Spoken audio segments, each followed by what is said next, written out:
Dom José Carlos, bispo diocesano, falando conosco sobre esse novo momento no nosso Brasil e também na nossa região, quando temos muitos novos prefeitos, novos vereadores, um momento diferente na história do Brasil. Eu gostaria que o bispo deixasse uma palavrinha para esse povo todo que está entrando agora para disputar um serviço ao povo de Deus aí na vida pública. Bom, eu ainda não tenho notícias de todos os resultados, né? Nossa diocese tem 25 municípios. Aqui no Retiro do Clero, a gente vai conversando com um padre ou outro.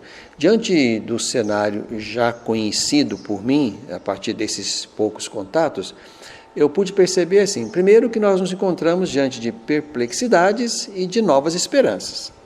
Perplexidades diante de candidatos, seja para o executivo, seja para o legislativo, candidatos que, talvez no nosso juízo acerca de competências ou de qualificações para este serviço público, talvez no nosso juízo não fossem os mais indicados, mas são resultado de uma vontade soberana da nossa gente, né? De um voto livre, consciente. Então, isso aqui não posso negar que são resultados, portanto, de escolhas livres, mas não deixam de nos trazer certas preocupações, né? Sobretudo candidatos que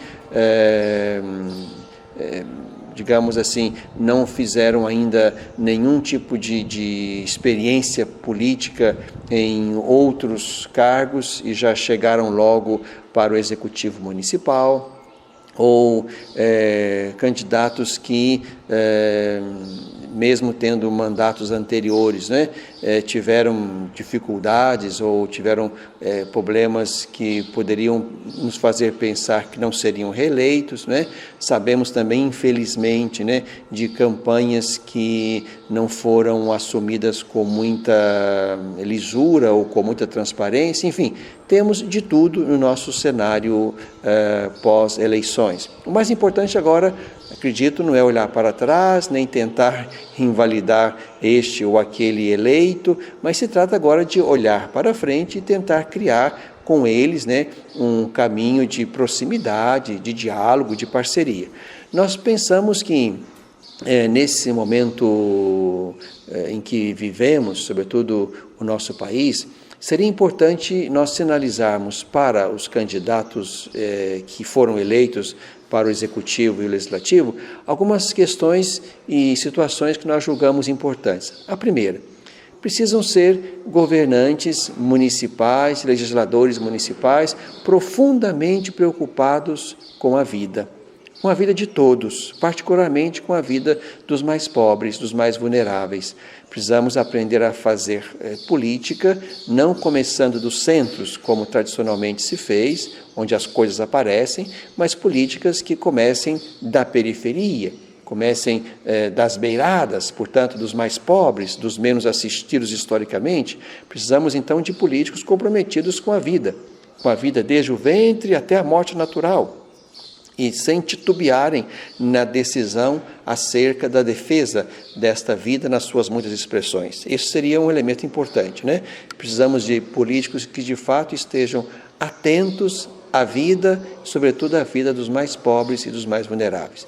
Uma segunda coisa importante, acho que nós precisamos reforçar, precisamos de políticos que se empenhem em políticas públicas, isto é, com ações efetivas, duradouras, amplas, que não sejam apenas pontuais, não é? Apenas para resolver este ou aquele problema, mas políticas públicas. Precisamos de políticas públicas. São elas que cuidam de um universo maior de pessoas. Uma terceira coisa importante que devemos buscar e encontrar nos nossos políticos eleitos é uma preocupação, digamos assim, com uma ecologia integral. Nós percebemos que aqui na nossa região nós também temos graves problemas ecológicos, ambientais, né? Temos rios poluídos, temos muita degradação a partir do descarte impróprio do lixo, temos também muitas áreas que demandam um cuidado mais atento de urbanização, de serviços básicos, enfim. Precisamos de políticos comprometidos com uma ecologia integral, como a prioridade absoluta da vida humana, não é? De modo que a vida na sua totalidade seja cuidada, mas com um olhar preferencial sobre a vida humana, que é aquela, digamos assim, que foi colocada no grande jardim como expressão de uma criatura que fora criada à imagem e semelhança do seu Criador. Essa é uma terceira coisa. Acho que uma quarta coisa importante, nós precisamos de políticos que saibam e estimulem grandemente o diálogo. Neste tempo, não dá para a gente se fincar em intransigências de nenhuma ordem, de nenhuma natureza. Precisamos de políticos que saibam dialogar, que saibam criar parcerias sérias, que saibam ouvir os vários segmentos da sociedade num grande e belo diálogo social. Penso que são indicações importantes que nossos políticos em nível municipal poderiam tomar para si como deveres de casa importante nesse novo cenário. O que a igreja poderia oferecer a título de parceria com o poder público? Porque a igreja tem uma vasta experiência em se tratando de pessoas. Como que a igreja poderia ser parceira do poder público na gestão? Eu penso que a resposta para essa pergunta não é assim tão pontual. Eu penso que a resposta para essa pergunta está na capacidade de nós entrarmos em um diálogo fecundo. É no diálogo que saberemos o que cada um pode oferecer. O que a igreja tem, nós somos 25 municípios, não é?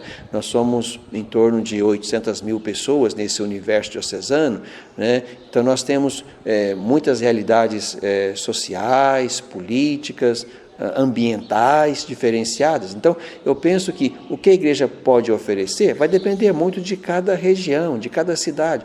Daí a importância de um diálogo aberto entre os sacerdotes, entre o bispo e as lideranças políticas de cada cidade e da nossa diocese toda, de modo que aí, nesse diálogo, cada um ponha à mesa o que pode dar, o que tem de melhor, onde também podemos nos criticar a ponto de, seja a nossa palavra na direção do poder público, também a palavra do poder público na direção da igreja, nós criarmos aqui, portanto, uma capacidade de ajudar cada um de nós a fazer de modo, digamos, melhor ou até excelente aquilo que podemos fazer. Esse diálogo vai nos ajudar a criar parcerias interessantes e inteligentes. Uma coisa é certa e não depende nem de um determinado prefeito ou nem da igreja resolver.